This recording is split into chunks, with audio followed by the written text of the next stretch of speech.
शास्त्रीय व्याख्या music theory भाग 4। इस भाग में हम देखेंगे हमारे वाद्य, हमारा इंस्ट्रूमेंट तंबूरा, या हम जिसे आजकल की भाषा में तानपुरा भी कह लेते हैं। तो इस तानपुरे वाद्य को आज हम समझेंगे, इसके पार्ट्स क्या हैं और उनका यूज़ क्या है। तो चलिए, लेट्स मूव अहेड।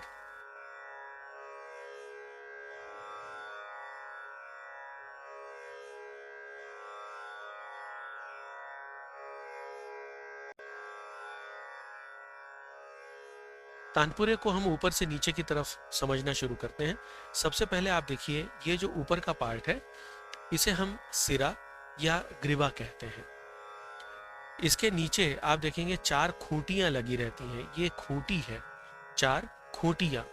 इन खूंटियों से तार बंधा होता है और हम तार को कसते हैं या हम कहें ट्यूनिंग करते हैं। उसके बाद यहाँ पर आपको तार गहन मिलता है। तार गहन यानी यहाँ पर पहले के ज़माने में हाथी के दांत से बने हुए 2 पीसेस होते थे। एक यहाँ लगता था और उसके थोड़ा सा नीचे यहाँ लगता था।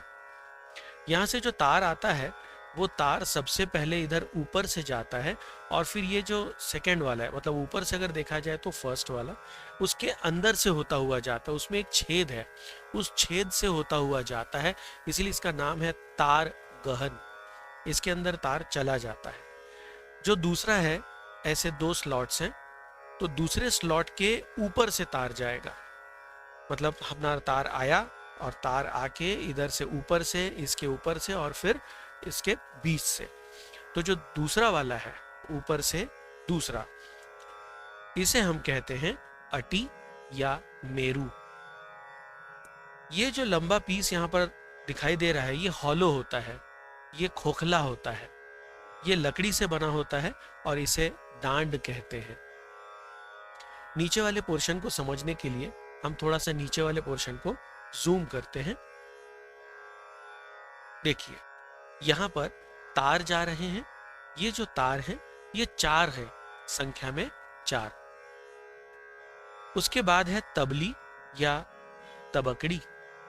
ये जो तबली है ये ऊपर का पार्ट है। ये जो लकड़ी हमें दिखाई दे रही है ये पूरा लकड़ी का बना होता है और ये अगेन ऐसा कर्व्ड पार्ट है ये, तो ये तबली कहलाता है। इसके ऊपर एक अगेन पहले ये बना होता था हाथी के दांत से और इसे हम ब्रिज कहते थे। ब्रिज, या इसे घोड़ी कह लेते हैं या घड़ूच कहते हैं या घुड़च। तो ये वो पार्ट है, इसे हम आज के इंग्लिश में हम ब्रिज कह लेते हैं। कई सारे वाद्य हम जानते हैं जिसमें हम ब्रिज देखते हैं, तो ये ब्रिज है। इस ब्रिज के ऊपर यहाँ पर हम धागे लगाते हैं, मतलब तार और ब्रिज। अगर ये हमारा तार आ रहा है और ये ब्रिज है, तो तारों के, मतलब ये अगर तार है तो तार और ब्रिज के बीच में हम एक धागा घुसा देते हैं। धागा डाल के फिर उसे प्रॉपरली ट्यून किया जाता है। ट्यून मतलब आगे पीछे करना है। एक निश्चित पॉइंट पर एक बहुत ही सुंदर गूंज हमें तार की समझ में आती है, तो उसे हम कहते हैं सूत। इसी को जीवा या ज्वारी या जवारी, ऐसा इसको कहा जाता है। अगला पार्ट है मनका या मोती। यहाँ पर फाइन ट्यूनिंग के लिए हम मोती का प्रयोग करते हैं। इससे हम ये जो कर्व पार्ट होता है, धीरे धीरे हम इसको जब आगे बढ़ाते हैं तो फाइन ट्यूनिंग होती है। जो लास्ट पार्ट है जहाँ तार को हम फिक्स कर देते हैं, तार को मोड़ के इसके अंदर डाला जाता है, ये पार्ट कहलाता है, ये सबसे नीचे का पार्ट है, ये लंगोट कहलाता है। अब इसके पीछे वाला जो पार्ट है उसको थोड़ा सा समझते हैं। ये हमारे तानपुरे में सबसे बड़ा नीचे की तरफ जो पार्ट होता है ये कद्दू से बना होता है। कद्दू के सूखने के बाद इसके अंदर का सारा मटेरियल निकाल के इसका जो बाहर का पार्ट है उस पे कुछ प्रोसेसिंग होती है, जिसके बाद ये और अच्छा कड़ा हो जाता है। और ये जो खोखला पार्ट है इसको इस तबली के नीचे बैठा दिया जाता है। कहने का तात्पर्य, पहले ये कद्दू का पार्ट होगा, उसके ऊपर तबली लगती है एक्चुअली, पर हम जब एक्सप्लेन कर रहे हैं तो आपको तुम्बा लास्ट में बता रहे हैं। तो ये जो तुम्बा है यही पूरी जान है और इस तुम्बे में तुम्बे को फिर बाद में अटैच कर दिया जाता है। तो ये जो पार्ट है इसे तुम्बा कहते हैं, मतलब जो नीचे खोखला पार्ट है जो कि कद्दू से बना है, ये पार्ट तुम्बा कहलाता है। अच्छा, अब ये जो तुम्बा है या जो डांड है, इन दोनों को आपस में ज्वाइन करने के लिए ये जो बीच का पार्ट होता है इसे हम कहते हैं गुल या गुलू।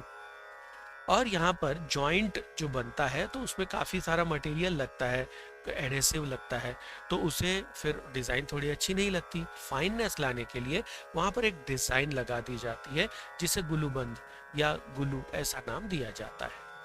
तो ये था हमारे तानपुरे का विवरण। हमारा जो वाद्य है ये किस प्रकार से इसकी बनावट है वो आज हमने समझी। अगले वीडियो में हम तानपुरे को मिलाना सीखेंगे। तो आज इस वीडियो में इतना ही। अगले वीडियो में आपसे पुनः मुलाकात होगी। तब तक के लिए लाइक करें, शेयर करें, सब्सक्राइब करें और हाँ, कमेंट ज़रूर करें। धन्यवाद। जय हिंद, वंदे मातरम।